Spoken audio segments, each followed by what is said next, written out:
नमस्कार। राजस्थान की तमाम फटाफट खबरों में आपका स्वागत है। राजस्थान की खबरों के लिए आपसे निवेदन कि यदि आपने हमारे चैनल को सब्सक्राइब नहीं किया है तो कृपया करके राजस्थान की खबरों के लिए आपके अपने चैनल को सब्सक्राइब करना ना भूलें। आप सब्सक्राइब करते हैं तो हमें हिम्मत होती है सही और सच्ची खबरें आप तक पहुंचाने की। तो आज क्या है बड़ी खबर मुख्यमंत्री भजनलाल शर्मा की। जी हाँ, राजस्थान के मुख्यमंत्री भजनलाल शर्मा पूर्व सीएम वसुंधरा राजे से मिलने उनके आवास पहुंचे। दोनों नेताओं के बीच प्रदेश की 5 विधानसभा सीटों पर होने वाले उपचुनाव की रणनीति और बजट पर चर्चा हुई। मुख्यमंत्री करीब 1 घंटे वहां रुके। सीएम ने वसुंधरा से पीकेसी ईआरसीपी पर भी बातचीत की। यह प्रोजेक्ट वसुंधरा राजे के 2013-2018 के कार्यकाल में ही बना था। माना जा रहा है कि उपचुनाव में 5 सीटों पर वसुंधरा की सभाएं कराई जा सकती है। अचानक वसुंधरा का इस लाइमलाइट में लेकर आना यह क्या है, आप इस पर अवश्य कमेंट करें। एसएमएस हॉस्पिटल के ट्रॉमा सेंटर के ब्लड बैंक में प्लाज्मा खराब होने और गायब होने के मामले में सरकार ने कार्रवाई करते हुए ट्रॉमा सेंटर के नोडल अधिकारी डॉक्टर अनुराग धाकड़ सहित 4 को कारण बताओ नोटिस जारी किया है। साथ ही जांच में दोषी 6 अधिकारी और कर्मचारियों पर कार्रवाई के लिए चिकित्सा विभाग ग्रुप 2 और 3 को निर्देश दिए हैं। जगतपुरा जयपुर के रामनगरिया में लोटस विला के सामने शनिवार रात 11 बजे हथियारबंद बदमाशों ने फिल्मी अंदाज में कार सवार 3 बीटेक छात्रों का अपहरण कर लिया। इनका एक दोस्त बच निकला। उसी ने रामनगरिया पुलिस को सूचना दी। बदमाशों ने छात्रों के परिवार वालों से 5-5 लाख रुपए फिरौती मांगी। उधर सीसीटीवी फुटेज के आधार पर पुलिस ने नाकाबंदी करवाई और 70 किलोमीटर पीछा करके चाकसू के नजदीक खेतों से 2 बदमाशों को दबोच लिया। अपहरण में इस्तेमाल की गई 2 कार और हथियारों को बरामद कर लिया गया है। राजधानी जयपुर में रविवार को हल्की से मध्यम बारिश हुई। शहर में सुबह तेज धूप खिली हुई थी, इससे लोग उमस से परेशान रहे। लेकिन दोपहर बाद अचानक मौसम में बदलाव आया और अलग अलग इलाकों में हल्की से मध्यम बारिश हुई। इससे उमस से परेशान लोगों को मामूली राहत मिली। अब 9 जुलाई से मानसून के एक्टिव होने के आसार है। इससे यहाँ फिर से बारिश का सिलसिला शुरू होगा। राजस्थान विश्वविद्यालय के संगठक महाराजा महारानी कॉमर्स और राजस्थान कॉलेज में सत्र 2024-25 में प्रवेश लेने वाले यूजी प्रथम सेमेस्टर के छात्रों की कक्षाएं आज से लगेगी। जयपुर शहर के पब्लिक ट्रांसपोर्ट में अहम भूमिका निभाने वाली लो फ्लोर बसों में अब विद्यार्थियों को बड़ी राहत मिली है।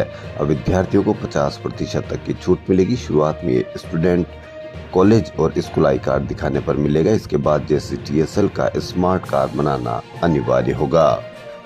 एक और राजस्थान भर में डॉक्टर्स और स्टाफ की कमी है, वहीं दूसरी ओर कई डॉक्टर्स और पैरामेडिकल स्टाफ को आदेशों की प्रतीक्षा में रखा हुआ है। ऐसे में अस्पतालों में डॉक्टर्स की कमी बनी हुई है और पिछले 2 महीनों से इंतजार किया जा रहा है कि पदस्थापन कब खत्म होगा। एशिया का पहला high speed dedicated testing track Jodhpur मंडल के नावा में बन रहा है। इस पर 220 किलोमीटर प्रति घंटे की रफ्तार वाली ट्रेन का भी परीक्षण किया जा सकता है।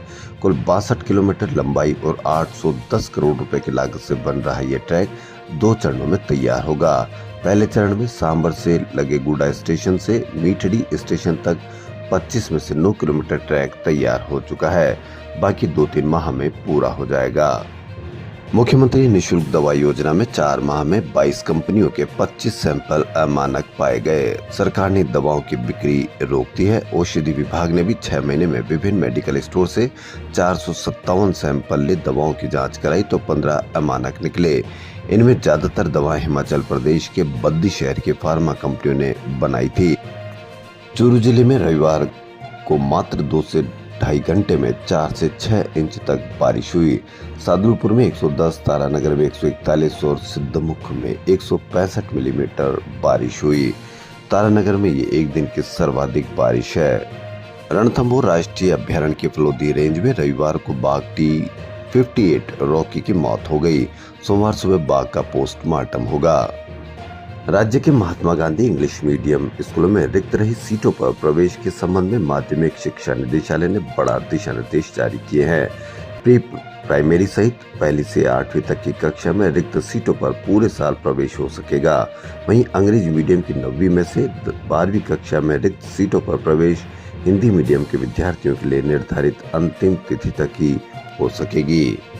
जयपुर डेयरी में अब मिलावटी दूध की जांच करने वाली चल प्रयोगशाला एक नहीं दो होगी।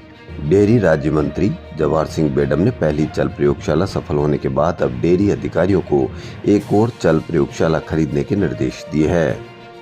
ऐसी चल प्रयोगशाला आम आदमी के लिए होनी चाहिए ताकि जहां भी आम आदमी दूध खरीद सके और उनके सस्ते में यानी कम पैसे में या निशुल्क रूप से उनकी जांच करवाई जा सके और आम आदमी अपने दूध खरीदे हुए दूध की जांच करवा सके, ताकि यदि कोई उसमें मिलावट हो तो आम आदमी को पता लग सके कि मैं जहां से दूध खरीद रहा हूं उसमें मिलावटी है या साधारण है या बिना मिलावट के है।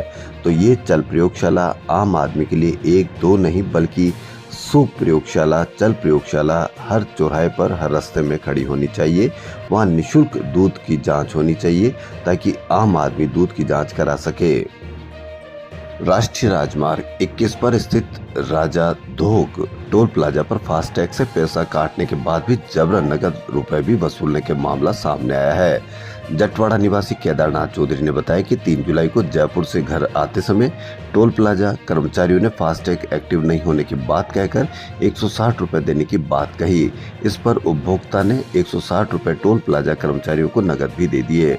कार्मिकों ने रसीद में गाड़ी नंबर भी बदल दिए। इस संबंध में टोल प्लाजा मैनेजर आशीष टांक का कहना है कि मामला मेरी जानकारी में नहीं है, जानकारी करके पैसे वापस रिफंड कर दिया जाएगा। इस तरह से टोल प्लाजा वाले कई बार करते होंगे और जिनकी जानकारी आती होगी या जो सजग है, जो उपभोक्ता सजग है, शिकायत करते हैं उनके पैसे रिफंड कर दिए जाते होंगे और जो शिकायत नहीं करते होंगे तो किस तरह से इतने पैसे की लूट होती होगी, इस पर भी आप अवश्य कमेंट करें। जयपुर के संसार चंद्र रोड स्थित मीरजी दरगाह में हजरत सैयद महबूब उर रहमान मियां जी का 8वां उर्स कुल की रस्म के साथ संपन्न हुआ। दरगाह के सज्जादा नशीन डॉक्टर सैयद हबीब उर रहमान मियां जी ने बताया कि 3 दिन के उर्स मुबारक में अलग अलग दिन अलग अलग कार्यक्रम रहे। पहले दिन देश भर के मशहूर क्लासिकल फनकारों ने अपने फन पेश किए। दूसरे दिन शाम को मगरिब के बाद चादरों का सिलसिला शुरू हुआ। विधानसभा में बजट सत्र के दौरान जनहित के मुद्दों पर सरकार को घेरने के लिए कांग्रेस के विधायक दल की बैठक मंगलवार को होगी। बैठक में राजस्थान प्रभारी सुखजिंदर सिंह रंधावा शामिल होंगे। बैठक के दौरान प्रदेश कांग्रेस कमेटी की ओर से कांग्रेस इंडिया गठबंधन तथा बीएपी के नवनिर्वाचित सांसदों का सम्मान भी किया जाएगा। प्रदेश कांग्रेस कमेटी के महासचिव व प्रवक्ता स्वर्णिम चतुर्वेदी ने बताया कि 9 जुलाई को जयपुर के होटल मैरियट में राजस्थान विधानसभा में नेता प्रतिपक्ष टीकाराम जूली की अध्यक्षता में शाम 4 बजे विधायक दल की बैठक होगी, जिसमें राजस्थान विधानसभा के आगामी बजट सत्र को लेकर महत्वपूर्ण विषयों पर चर्चा की जाएगी तथा जनहित के मुद्दों को उठाने के लिए रणनीति तैयार होगी। बैठक के बाद शाम 5 से 6 बजे तक नवनिर्वाचित विधायकों के लिए प्रशिक्षण का आयोजन होगा। इसके बाद शाम 7 बजे राजस्थान प्रदेश कांग्रेस कमेटी द्वारा प्रदेश अध्यक्ष गोविंद सिंह डोटासरा की अध्यक्षता में राजस्थान के प्रभारी सुखजिंदर सिंह रंधावा, कांग्रेस तथा इंडिया गठबंधन व बाप के नव निर्वाचित सांसदों का स्वागत समारोह पूर्वक किया जाएगा। राजस्थान में आम आदमी पार्टी अपने संगठन में विस्तार करेगी। साथ ही 5 विधानसभा में होने वाले उपचुनाव व नगर निगम चुनाव में पार्टी के प्रत्याशी उतारने पर भी मंथन शुरू कर दिया है। इसके लिए फील्ड रिपोर्ट पर प्लानिंग की जा रही है। पार्टी प्रदेश अध्यक्ष नवीन पालीवाल की अध्यक्षता में रविवार को जयपुर जिला इकाई के पदाधिकारियों के साथ मीटिंग हुई।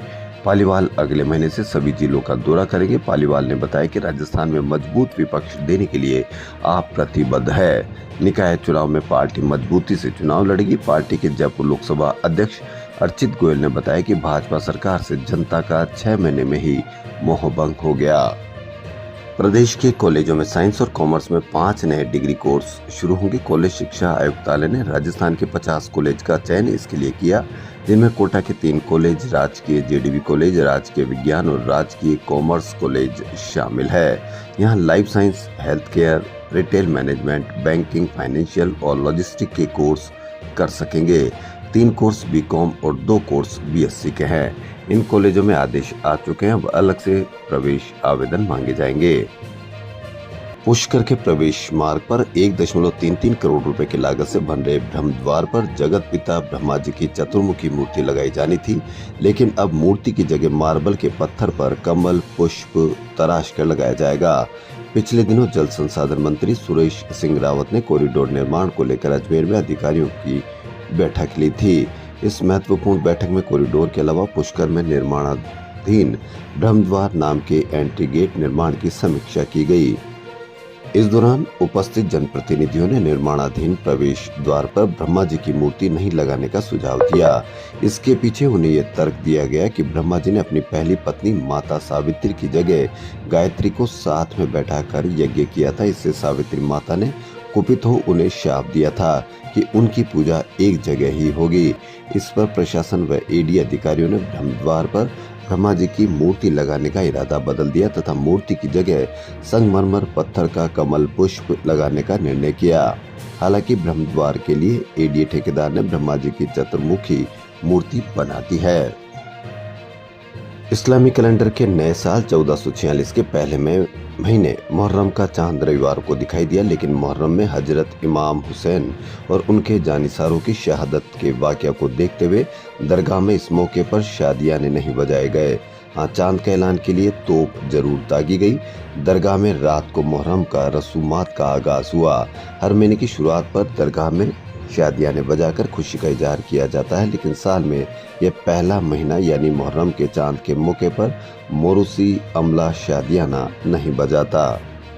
राजस्थान की खबरों फिलहाल इतना ही। यदि आपको राजस्थान की खबरें पसंद आ रही है तो आपके अपने चैनल को सब्सक्राइब करना ना भूलें। धन्यवाद।